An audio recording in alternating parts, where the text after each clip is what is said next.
இறைவன் தூணிலும் இருப்பான், துரும்பிலும் இருப்பான் என்ற பழமொழி உருவான இடமே இந்த தளத்தில்தான். ஆம், அகோபிலம். தூணிலிருந்து ஆக்ரோஷமாக நரசிம்ம அவதாரம் எடுத்து வெளிப்பட்டு தன் பக்தனான பிரகலாதனை காப்பாற்றிய ஸ்தலம் இந்த அகோபிலம் ஸ்தலத்தில்தான். இதன் சிறப்புகளை ஒவ்வொன்றாக, ஒவ்வொரு நாளாக, ஒவ்வொரு நரசிம்மராக நாம் தரிசிப்போம். மறக்காம நம்ம சேனல் சப்ஸ்கிரைப் பண்ணீங்க. மிகவும் அற்புதமான வீடியோ. இந்த அகோபிலத்தில் அகோபிலம் என்ற திவ்ய தேசம் ஆந்திரா மாநிலம் கர்னூல் மாவட்டத்தில் அமைந்துள்ளது. அகோ என்றால் சிங்கம், விலம் என்றால் குகை. இது 108 திவ்ய தேசத்தில் 97வது திவ்ய தேசமாகும். திருமங்கை ஆழ்வாரால் மங்களாசாசனம் பாடல் பெற்ற ஸ்தலம் இந்த ஸ்தலம். இது நரசிம்ம அவதாரம் நிகழ்ந்த தலமாக கருதப்படுகிறது. இங்கு பிரகலாதனுக்கு காட்சி கொடுத்ததால் மூலவர் பிரகலாத வரதன் எனப்படுகிறார். மலைக்கோவிலில் பிரகலாதனுக்காக நரசிம்மர் வெளிப்பட்ட உக்கிர ஸ்தம்பம் தூண் உள்ளது.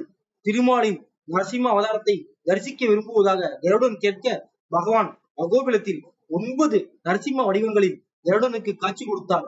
கருட பகவான் அந்த நரசிம்ம மூர்த்தங்களை பூஜித்து வழிபட்டதாக தலபுராணம் கூறுகிறது. அகோபிலத்தில் கீழ்கண்ட 9 நரசிம்மர் ஆலயங்கள் உள்ளன.